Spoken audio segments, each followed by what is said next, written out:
Hello friends, कैसे हैं आप सब। I hope you all are very well. Self का कॉन्सेप्ट कहाँ है, साइकोलॉजिकल कॉन्सेप्ट अगर आपने पढ़ा है, आपने सिलेबस देखा है सोशल वर्क का, तो उसमें साइकोलॉजिकल कॉन्सेप्ट्स है। देखो, ये एक एक पॉइंट बहुत बड़ा होने वाला है, ब्रॉड होने वाला है। लेकिन बच्चे डिमांड कर रहे थे कि सर अगला यूनिट लाइए, अगला क्लास लाइए। बहुत अभी छोटी संख्या है बच्चों की, इसलिए है क्योंकि जब तक फॉर्म नहीं आता है बच्चे सीरियस नहीं होते। वैसे बच्चों का रिजल्ट भी नहीं होता है जो टाइम से अपनी प्रिपरेशन नहीं स्टार्ट करते हैं। मैं पिछले 10 दिनों से हॉस्पिटल के चक्कर काट रहा था, इस वजह से आपकी क्लासेस छूटी हुई थी बीच में। फिर से रिज्यूम करता हूं। पहला जो साइकोलॉजिकल कॉन्सेप्ट में पॉइंट है वो है इंडिविजुअल, व्यक्तिगत की क्या अवधारणा है। आप सभी को यह पता होगा कि हम एक व्यक्ति है, चाहे पुरुष हो महिला, इस बात की चर्चा अभी नहीं करेंगे। अभी हम लोगों को यह समझना है कि व्यक्ति विशेष का क्या महत्व है। इसके पीवाई क्यूब में क्वेश्चन जो आए हैं वो कैसे आए हैं। तो इंडिविजुअल कैसा होता है, आपके सामने बहुत सारे व्यक्ति ऐसे दिखते होंगे जो एज ए इंडिविजुअल आपके सामने, मम्मी पापा, घर में दोस्त, भाई बहन, इंटरनेट पे ढेर सारे लोग हैं, वो सब एक इंडिविजुअल ही तो है। बट क्या होता है, साइकोलॉजी पढ़ोगे ना तो आप वो चीजें समझ पाओगे जो नहीं दुनिया देख पाती है। तो उसकी क्या कॉन्सेप्ट है भाई। तो ये पहला जो सवाल आपको पीवाईक्यू में देखोगे, इस तरीके के सवाल पूछे गए हैं, पूछा गया है डायरेक्ट कि इंडिविजुअल कॉन्सेप्ट की डेवलप्ड बाय को किसने प्रोपोनेंट दिया था, या किसने, कौन इसका प्रोपोनेंट था, मतलब कौन इसका कंप्लीट इनिशिएटर था।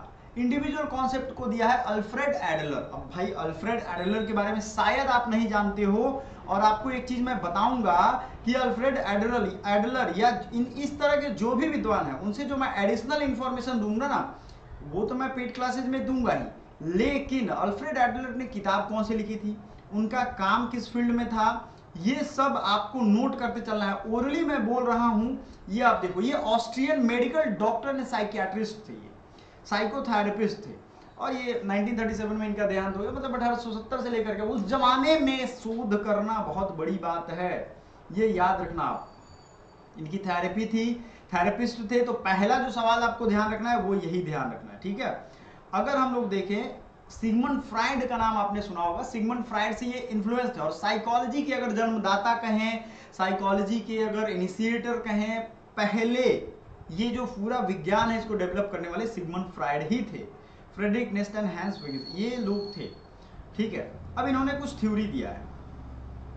अब एक चीज याद रखना, जिन्होंने इंफीरियरिटी कॉम्प्लेक्स डेवलप किया था, बच्चों में जो सभी बच्चे होते हैं वो इंफीरियरिटी कॉम्प्लेक्स से ग्रसित होते हैं। इंफीरियरिटी कॉम्प्लेक्स क्या होता है बताओ, चलो आपको बताता हूं। एक व्यक्ति किसी दूसरे व्यक्ति से अपने आप को नीचा समझता, नीचा वो आइडियाज और हरकत की बातें नहीं हो रही, नीच मतलब नीचे का मतलब हो गया गरीब समझता है, उसके पास वो है मेरे पास वो नहीं है, तो वो अपने आप को इंडिविजुअल समझने लगा कि भाई हमारे पास ये नहीं है।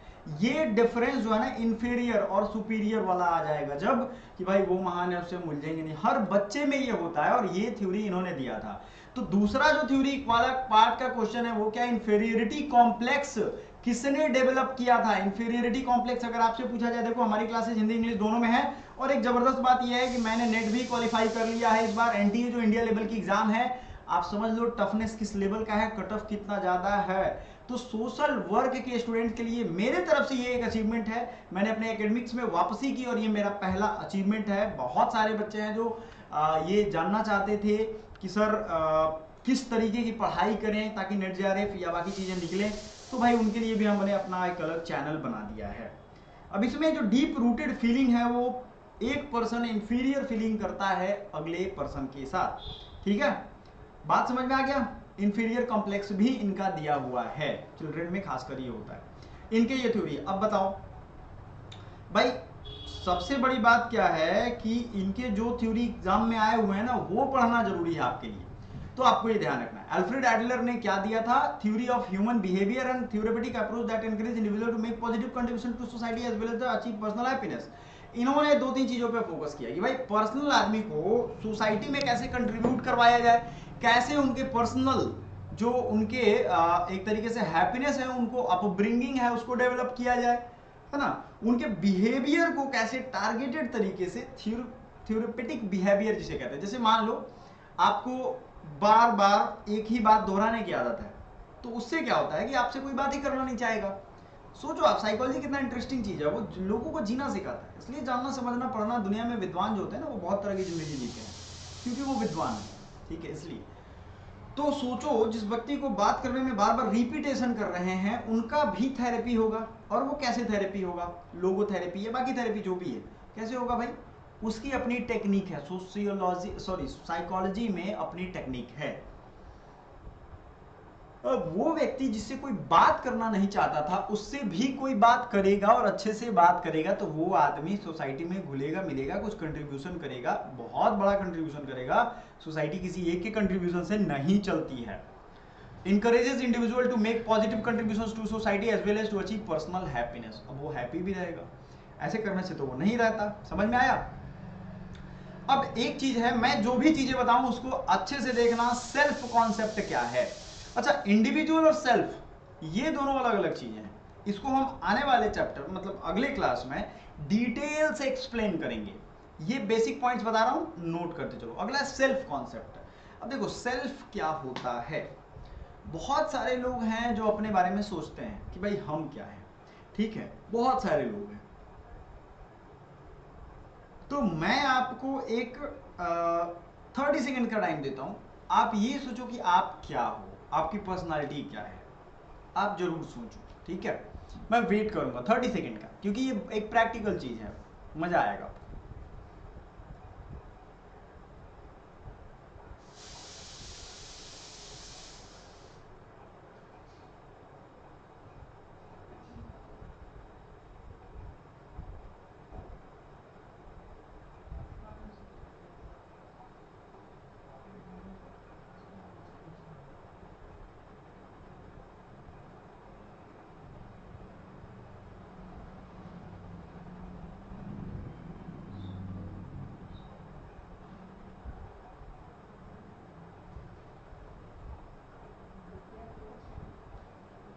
चलो, तो अभी आपने सोचा होगा कि मैं खूंखार व्यक्ति हूँ, मैं बहुत एनर्जेटिक हूँ, मैं बहुत मतलब बहुत, लड़के सोचते हैं लड़कियों के लिए चार्मिंग लगता हूँ, बच्चे सोचते हैं मैं बहुत पढ़ाकू हूँ, पढ़ के बहुत तीर मारूंगा। कुछ ना कुछ अपने बारे में आपने सोचा है, कमेंट जरूर करिएगा। ये सेल्फ का कॉन्सेप्ट ना, यही हु एम आई का जवाब देता है। ज्यादा डीप नहीं, मैं बहुत चीजों को आसान करके समझाता हूँ। साइकोलॉजिस्ट जो है ना वो बहुत बेसिक चीजों का आंसर ढूंढते हैं। तो ये सेल्फ का कॉन्सेप्ट उसी का एक पार्ट है। अब आपने सेल्फ के बारे में क्या सोचा, अपने बारे में क्या सोचा कि मैं बहुत शांति वाला व्यक्ति हूँ, मैं बहुत पॉजिटिव एनर्जी रहता हूँ, निगेटिविटी मुझसे हजम ही नहीं होती, मैं बहुत खुश रहना चाहता हूँ, हैप्पी रहता हूँ, कोई भी हो प्रॉब्लम हैप्पी रहना चाहता हूँ। हुआ ना? ये आपके अपने स्वभाव का जवाब है। अब ये तो है नहीं कि मैं बता सकता हूँ। तो सेल्फ कॉन्सेप्ट कब काम आता है, ये एनालिसिस किया जाता है, सेल्फ एनालिसिस होता है। जैसे आप कोई बिहेवियर थेरेपी में ही जनरली यूज होता है। जब आप देखोगे कोई बहुत बड़ा बेवड़ा है, मान लो दारू पी के रोज पलट जाता है इधर उधर, उसको अगर इलाज की जरूरत है तो वो अल्कोहलिज्म का शिकार है या सब्सटेंस अब्यूज का शिकार, तो उसको पूछा जाता है चलो आप, वो व्यक्ति बैठेगा तो उससे पूछेंगे आपकी शर्ट बहुत अच्छी है, कौन सा परफ्यूम लगाया है आपने। तो वो व्यक्ति, शर्ट उसकी खराबी हो, परफ्यूम उसने नहीं मारा हो, लेकिन वो कहेगा सर परफ्यूम तो हमने आज नहीं लगाया है लेकिन हाँ परफ्यूम अच्छा था हमारा। और दूसरा जो वो कहेगा कि shirt sir, thank you sir, क्या बात है सर, सर वही बस पहन लेता हूं मैं, तो उसको देखो, उसको एक हैप्पीनेस आई। अब उससे आप बात कर सकते हो, इसको रैपो बिल्डिंग कहते हैं। सोशल वर्क में ये पढ़ाया जाता है, सिखाया जाता है। रैपो बिल्डिंग किसी से, आप किसी को बोलेगा यार क्या घटिया शर्ट पहन के आए हो, हटो निकलो यार, वो क्या आपसे रैपो बिल्डिंग करेगा? तो वो नहीं करेगा, उसका दिल तो पहली बार में टूट गया, तो वो तो बात ही नहीं करेगा। आपको क्या करना है, उसको बोलना है wow you are looking nice. तो जब भी ये करोगे तो उसके सेल्फ में आप घुस पाओगे। वो तो अपने आप से आके बताएगा नहीं कि ऐसा है कि मैं बहुत अकेला फील करता हूँ हमेशा, मैं जब से आया हूँ बहुत टेंशन में रहता हूँ। या फिर कोई आएगा बोलेगा मैं हंसता रहता हूँ हमेशा, मैं चाहता हूँ कि हंसता रहूँ। वो अपने बारे में जानता है कि हंसमुख स्वभाव का है ना, ह्यूमरस है। दूसरा, मैं दूसरों को खुश करना चाहता हूँ, क्लास में मैं सबको हंसाता रहता हूँ, एक एक जोक मारता हूँ, एक एक तरीके से ऐसे बात करता हूँ कि सब लोग खुश हैं। तो आपका भी दिमाग खुलेगा, हाँ यार बात तो ठीक ही कर रहा है, क्या ये सही है? तो वो अपने आप को जान रहा है, वो अपने फिजिकल इमोशंस को जान रहा है, फिजिकल इमोशनल रिएक्शंस को जान रहा है। Self concept is the image we have of our selves. It is influenced by many forces including our interaction with important people in our lives. It is how we perceive our behaviours, abilities, unique characteristics. ये क्या है कि हम अपने behaviour, ability and unique characteristics को जानते हैं, unique. जैसे कोई बच्चा है, वो उसके सामने ना कोई इलेक्ट्रॉनिक डिवाइस रख दो, उसको वो बना देगा। मोबाइल खराब, अनलॉक नहीं हो रहा है, कुछ भी हो रहा है, वो फटाक से बना देगा, कोडिंग कर देगा। कोई बच्चा है, उसे क्रिकेट नहीं खेला जाता है, कोई बच्चा चेस बहुत, आर प्रज्ञानंद को देख लो, चेस जबरदस्त खेले, तो वो बच्चा, उससे पूछोगे कि आप अपने बारे में बताओ, तो वो अपने बारे में जो बताना है ना, वो जो इंट्रोस्पेक्शन से जान रहा है, वो यही है सेल्फ। समझ में आया? इसीलिए मैंने सोचा था कि आप सेल्फ के कॉन्सेप्ट से समझने से पहले 30 सेकंड तक वेट करो और सोचो अपने बारे में। जैसे मैं आपने बताता हूँ, मुझे पढ़ना अच्छा लगता है, ठीक है, रियली में बता रहा हूँ। मुझे डिफरेंट डिफरेंट पर्सनालिटी के लोगों के बारे में पढ़ना अच्छा लगता है, खासकर जो मजबूत लोग हों या बहुत मजबूत संस्था हो। जैसे मुझे इजराइल देश अच्छा मान लेते लगता है, क्योंकि वो भाई अपने प्रॉब्लम्स को किसी और के डिपेंडेंट नहीं रहता, वो चाहता है कि हम ही रहें तो सब सॉल्व कर लें, है ना, इतना पढ़ लिख के और आगे बढ़ के। एक बात बता रहा हूँ आपको, बस जस्ट फॉर एग्जाम्पल। दूसरा, हमें वो लोग पसंद हैं जो सॉल्वर हों, या मैं भी चाहता हूँ कि मैं सॉल्वर, ये नहीं कि प्रॉब्लम हो गया तो ये क्या हो गया यार, ऐसा नहीं, अरे ठीक है हो गया तो अभी सॉल्व कर दिए देते हैं। एक चीज मैंने महसूस की अपने लाइफ में, जितना भी टाइम लोग रोने गाने में किसी काम को देख के लगाते हैं ना, उतना टाइम में तो वो काम ही हो जाता है पहली ही दफा, और 25 बार होंगे। खास करके गवर्नमेंट ऑफिसेज में आप जाओ, मैं हेल्थ डिपार्टमेंट में था अभी, तो वो बार बार टालते हैं, अरे आइए ना बाद में। अच्छा, वो बोला आइए ना बाद में 3 सेकंड में, 2 सेकंड में, वो उसने बोला 25 बार, 25 बार उसको लौटाया, 50 बार 50 सेकंड उसके गए, 50 सेकंड में तो घोंचू काम ही कर दिया होता, साइन कराना होता उसको कर लेता वो, लेकिन है दिमाग में बैठा हुआ है कीड़ा। आई am a good friend, I am a kind person, ये एग्जाम्पल आप दे सकते हो, यही सेल्फ है। मैं बहुत दयालु हूँ, बहुत बच्चे होता है मैं बहुत क्रूर, मैं बहुत दारू पीना चाहता हूँ, मैं बहुत फाड़ के रख दूंगा सबको। अब ये बात हो गई भाई उसके बारे में, ईगोइस्टिक है, कोई भी कुछ भी बोल दे तुरंत मुंह फुला लेगा, वो उसकी पर्सनालिटी है। मुझे कोई बोलता है ना कि मुझे कोई टेढ़ा बात करता है ना, मुझे बिल्कुल अच्छा नहीं लगता। जैसे मेरे साथ क्या होता है, मैं अपनी बात बताता हूँ, मुझे ये लगता है कि भाई चलो लोग अंडर एस्टिमेट करते हैं दूसरे को, बट खास करके अनपढ़ लोगों में आज के जमाने में देखोगे वो दूसरे को बहुत ज्यादा अंडर एस्टिमेट करते हैं, मुझे तब बड़ा बुरा लगता है। तो मैं अपने आप को जानता हूँ, तो वहाँ मुझे बड़ी क्रोध आता है, तो मैं अब उसको कंट्रोल कर रहा हूँ धीरे धीरे, क्योंकि चीजें आउट ऑफ कंट्रोल हो जाए उससे पहले कंट्रोल कर लूँ, है ना, आउट ऑफ कंट्रोल होने का क्या फायदा। तो इसलिए अपने आप को जानना बड़ी ज्यादा जरूरी है। अब कोई अनपढ़ आदमी आपको बेवकूफ समझ रहा है, समझने दो, मुझे लगता है कि ये आदमी बेवकूफ समझ रहा है, मतलब इस सच में कितना हमको हल्के में ले लिया है, उसको हल्के में लेने दो, वो घोंचू है, वो जो गाड़ी तेजी से आया ना तो आप साइड हट जाओ, जाके किसी ना किसी से टकराएगा ही। I am a kind person are part of over of self concept, ठीक है, ये हो जाता है कॉन्सेप्ट। अब सेल्फ कॉन्सेप्ट के बारे में थोड़ा और पढ़ो आप। सेल्फ कॉन्सेप्ट क्या होता है, is the image we have of our self, हम अपने बारे में जो इमेज अपने पास रखते हैं। जैसे मैं सुबह जगने वाला आदमी हूँ, देखो हजारों एग्जाम्पल आपके पास पड़े हुए, 10-12 तो मैंने ही दे दिया। मैं नॉकटर्नल नहीं हूँ, रात का कीड़ा नहीं हूँ जो रात में अपना डिस्टर्ब करता रहूँ, ऐसा नहीं है। It is influenced by many forces, including our interaction with important people in our life. It is how we perceive our behavior, abilities, unique characteristics. For example, belief as I am a good friend, kind person. ये अच्छा, self का और क्या हो सकता है। अच्छा, जो बच्चे हिंदी वाले होंगे भाई उनके लिए बता दें, आत्म अवधारणा या सेल्फ का कॉन्सेप्ट, इसमें क्या होगा कि कोई या कई शक्तियों से प्रभावित होता है, इसमें हमारे जीवन में महत्वपूर्ण लोगों के साथ हमारी बातचीत भी शामिल है, सेल्फ डिसाइड भी होता है। जैसे आप किसी अच्छे दोस्त के साथ हो जो बंगाली, जैसे मुझे पसंद है क्योंकि बुकिश होते हैं, बुक पढ़ते हैं अच्छे खासे, तो आपको भी लगेगा यार मुझे बुक पढ़ना चाहिए, तो आपका एक नया बिहेवियर डेवलप होगा बुक पढ़ने का। बोलोगे भाई थोड़ा 2-3 उधार दे, तो दे देगा वो बंदा, तो आपका इंटरेस्ट डेवलप हो जाएगा। वाह क्या स्टोरी है, मजा आ रहा है पढ़ने में, है ना। तो इस तरह हम अपने व्यवहार या क्षमताओं और अद्वितीय विशेषताओं को समझते हैं। एक उदाहरण के लिए, मैं एक अच्छा दोस्त हूँ, यही चीज हिंदी में लिखा हुआ है। आत्म अवधारणा के अन्य उदाहरण में शामिल है आप अपने व्यक्तित्व के गुणों को कैसे देखते हैं। जैसे आप बहिर्मुखी हैं या अंतर्मुखी हैं, आप जीवन में अपनी भूमिकाएं कैसे देखते हैं। जैसे कि क्या आपको लगता है कि माता पिता भाई बहन दोस्त आपके साथ आपकी पहचान में महत्वपूर्ण हिस्सा है। डेफिनेटली आप देखते हो कहीं कहीं आपके पिता की पहचान से आप जाने जाते हो। पिता के डांटने से, समझाने से बहुत फर्क पड़ता है। जैसे पर्सनली पिताजी बोलेंगे कि देखो गुस्सा करो लेकिन इतना चिल्लाओ मत, ठीक है, कहीं जाओ लेकिन किसी से उलझो मत, तो धीरे धीरे ये बातें सेट कर जाती है ना। तो आपका ये इमेज बन गया, पहले नहीं था ऐसा, पहले था कि बात बात पे गुस्सा कर रहे थे, अभी सोचते नहीं पिताजी बोले हैं। और एक एज के आने के बाद ऐसा तुरंत टीनेजर्स में नहीं होता है, ठीक है, जब तक रिस्पॉन्सिबिलिटी कंधे पे नहीं आएगी ना, कोई कुछ बात समझना नहीं चाहता है। ये वे शौक या जुनून जो आपकी पहचान की भावना के लिए महत्वपूर्ण है, जैसे कि खेल प्रेमी होना या किसी निश्चित राजनीतिक दल से संबंधित होना। आप दुनिया के साथ अपनी बातचीत के बारे में कैसा महसूस करते हैं, जैसा कि क्या आपको लगता है कि आप समाज में योगदान दे रहे हैं, ये भी सोचना है कि समाज में भाई योगदान दे रहे हैं कि नहीं दे रहे हैं। ठीक है, ये चीज देखना जरूरी है। अब सेल्फ परसेप्शन क्या होता है, आपकी क्या पैशन है, आप क्या करना चाहते हो दुनिया में, अभी क्या आप कर रहे हो, ये सारा चीज डिसाइड करता है। पर्पस क्या है आपका। Other examples of self-concept include how you view your personality traits, such as whether you are extrovert or introvert, how you see your roles in life, such as whether you feel that being a parent, sibling, friend, or partner are important parts of your identity, the hobbies or passion that are important to your sense of identity. अब इसमें आप समझो आप अपनी भूमिका कैसे देखते हो, जैसे आई एम अ गेमर।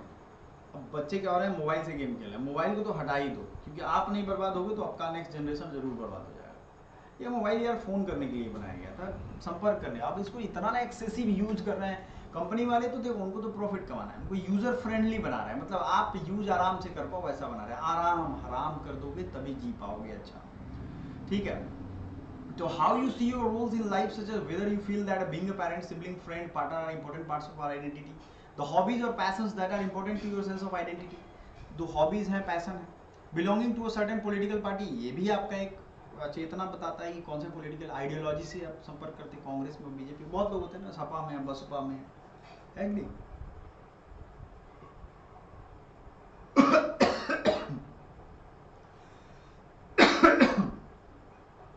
तो ये चीजें आपको बताएगी कि आप दुनिया से कैसे इंटरैक्ट कर रहे हो, कैसे आप फीलिंग कर रहे हो, कैसे आप कंट्रीब्यूट कर रहे हो। ठीक है, अब आ जाते हैं, अब सेल्फ के कॉन्सेप्ट में बहुत बड़ा चूंकि ये कॉन्सेप्ट है, बट कार्ल रॉजर्स का एक बहुत फेमस साइकोलॉजिस्ट भी है, सोशियोलॉजिस्ट भी कह सकते हो। इन्होंने क्या दिया था इन्होंने बेसिकली 3 डिफरेंट पार्ट्स बताए हैं। अब ये पूछा जाएगा हु हैज गिवन या who has theorized the self concept in 3 parts, या 3 पार्ट्स में किसने डिवाइड किया है। पहला है ideal self. The ideal self is the person you want to be. जैसे बताता हूं मैं आइडियल सेल्फ की बात में क्या होगा। जैसे आप किसी प्रोफेसर को देखते, जैसे मैं बीएचयू से पढ़ा हूं, तो मुझे लगता है कि भाई मेरे प्रोफेसर है, मुझे ऐसा बनना चाहिए। कोई एथलीट को देखता है, कोई बॉलीवुड एक्टर को देखता है, कोई फिलैंथ्रोपिस्ट को देखता है, कोई जो है बहुत बड़े इंडस्ट्रियलिस्ट को देखता है, कोई बहुत बड़े बिजनेस टाइकून को देखता है, कोई बहुत बड़े सिनेमा में काम करने वाले अभिनेत्री, लड़कियां खासकर देखते हैं। तो वो क्या सोचती हैं, ये मुझे बनना है। तो वो आइडियल सेल्फ होगा, वो आपका ही पार्ट है। इसको आप विजुअलाइज करोगे, इस पे काम करोगे तो डेफिनेटली वो चीज बन जाओगे। कोई सोचता है एयरफोर्स के पायलट बन जाए, कोई सोचता है कि भाई हम बढ़िया ड्राइवर बन जाए, कुछ तो है बात। तो वो आइडियल सेल्फ है, आप जो सोचोगे वो बन जाओगे, वही तो बन रहे हो आप। It is who you envision yourself to be if you were exactly as you wanted. ठीक है, समझ में कुछ आया। दूसरा सेल्फ इमेज। सेल्फ इमेज होता है कि आप अपना क्या इमेज बना रहे हो। Attributes like physical characteristics, personality traits, social role, ये जो है सब सेल्फ इमेज में आता है। जैसे सोसाइटी में आपकी क्या इमेज है, आप जो सोचते हो। जैसे मेरी इमेज है कि भाई मुझे लोग विद्वान माने या मुझे लोग एथलीट माने, तो वो सेल्फ इमेज हो गई।